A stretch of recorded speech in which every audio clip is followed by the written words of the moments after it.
warahmatullahi wabarakatuh.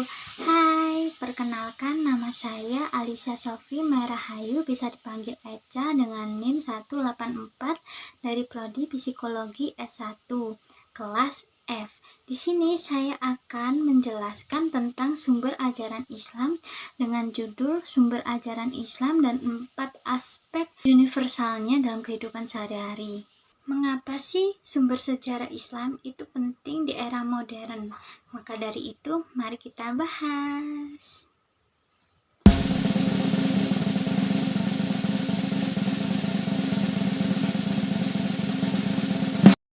Al-Quran adalah sebuah kitab suci yang berisikan wahyu Allah untuk Nabi Muhammad SAW dan sebagai pedoman hidup bagi umat Islam. Dalam Al-Quran terkandung anjuran, larangan, perintah, dan aturan tentang cara beribadah, moral, sosial, dan hukum yang harus diikuti. Hadis adalah sekumpulan perkataan, perbuatan, dan kesepakatan Nabi Muhammad yang menjadi penjelas dan pelengkap Al-Quran. Selain itu, hadis juga dapat membantu umat Islam untuk memahami dan mengamalkan isi Al-Quran dengan lebih rinci. Seperti tokoh muslim modern yaitu Fazlur Rahman yang merupakan seorang cendekiawan termukaka. Dia mengungkapkan bahwa Al-Quran dan hadis merupakan fondasi utama dalam memandu umat Islam. Keduanya harus dipahami sebagai sumber yang saling melengkapi untuk mengarahkan kehidupan spiritual dan sosial manusia.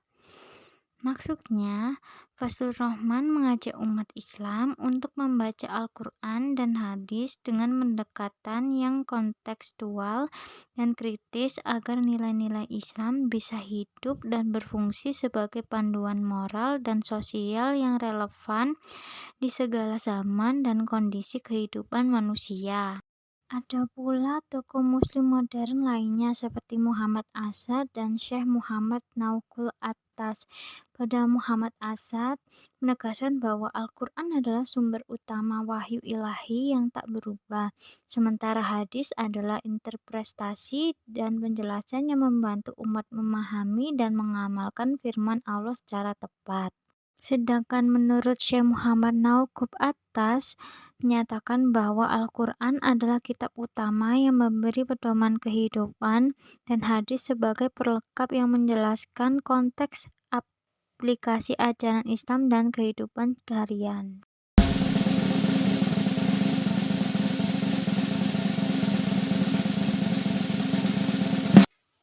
Perbedaan Al-Quran, hadis, ijma, dan qiyas. Kalau Al-Quran itu sebagai petunjuk hidup dan sebagai sumber hukum primer untuk umat Islam. Sedangkan hadis merupakan sumber hukum kedua yang bertujuan untuk memahami petunjuk Al-Quran secara praktis. Sedangkan ijma menetapkan hukum secara kolektif agar tetap relevan dengan zaman. Yang terakhir ada qiyas. Qiyas adalah metode analogi hukum Islam yang digunakan untuk menarik hukum suatu perkara baru yang tidak ada teks eksplisit atau teks yang jelas dalam Al-Quran dan hadis dengan mengacu hukum perkara lain yang sudah ada dasar hukumnya. Contohnya adalah mengharamkan narkotika karena disamakan dengan khamr yang sudah jelas dilarang oleh Al-Quran.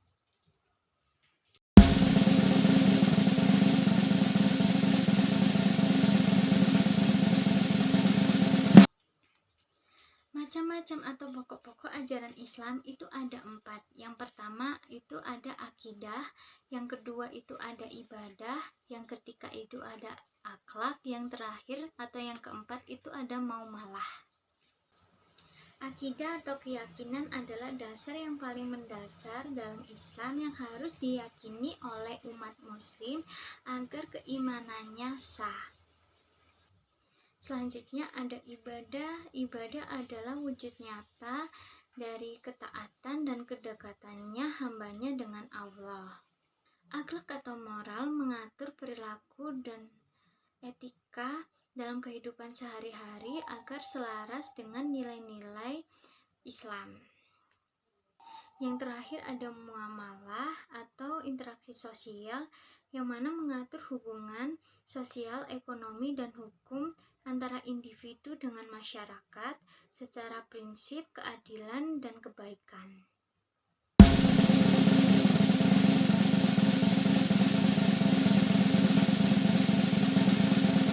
Empat aspek universal Islam sama seperti pokok-pokok ajaran Islam, yang mana terdapat akidah, ibadah, akhlak, sama muamalah.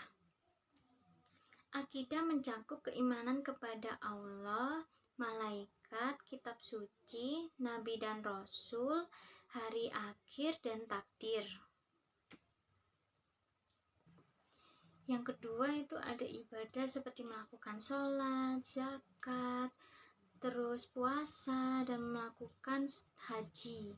Yang ketiga itu ada akhlak seperti melakukan sesuatu hal yang berhubungan dengan kejujuran, kesabaran, dan sikap saling tolong-menolong. Yang terakhir ada muamalah seperti melakukan kerjasama bisnis, sewa-menyewa, jual beli barang, melakukan pembayaran atas pekerjaan, dan seperti pelayanan sosial.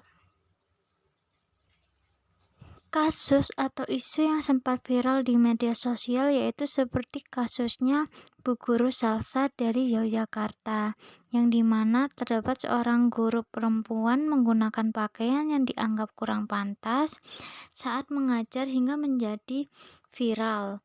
Hal tersebut memicu perdebatan luas tentang etika dan moralitas atau moral seorang guru di era digital. Kasus ini menyoroti pentingnya menjaga citra seorang profesional atau seorang guru dan akhlak yang baik, apalagi dia itu seorang guru yang menjadi panutan anak-anak.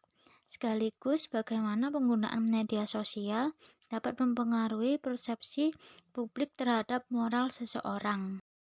Selain itu juga terdapat kasus atau isu-isu lainnya yang sempat viral hingga menggemparkan dunia media sosial di era digital sekarang, seperti kasus pelajar yang menghina guru secara terbuka di media sosial, hingga perilaku negatif seperti tawuran, menyalahgunakan narkoba, dan konten negatif yang mana mencerminkan kritis moral generasi muda sekarang. Itu sangat miris sekali. Sebagai seorang mahasiswa, mungkin saya dan sebagai diri saya sendiri, untuk menerapkan diri saya, mungkin saya lebih ke rajin untuk beribadahnya, karena saya suka ibadahnya agak bolong-bolong, ada yang bolong-bolong. Terus mungkin dari segi aspek lainnya itu penerapan nilai-nilai keislaman dalam aktivitas di perkuliahan, mau itu kepada dosen atau teman, mungkin akan lebih saya terapkan lebih baik lagi.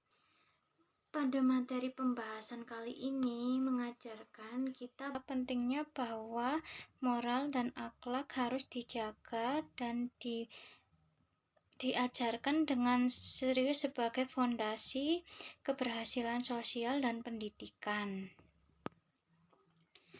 Selain itu, dengan kita menerapkan pokok ajaran Islam dalam kehidupan sehari-hari, maka kita kemungkinan akan terhindar dari hal-hal yang tidak diinginkan dan melakukan kehidupan dengan nyaman, damai, tentram, selagi itu menghindari hal-hal yang tidak kayak hal-hal yang dilarang oleh Islam.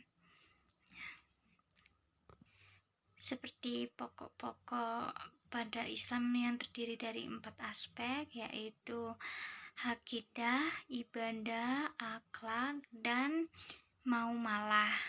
Dengan penerapan itu, maka kehidupan kita akan tentram, damai, dan nyaman, mau itu bagi diri kita dan orang lain, entah di masyarakat atau di lingkungan sekitar.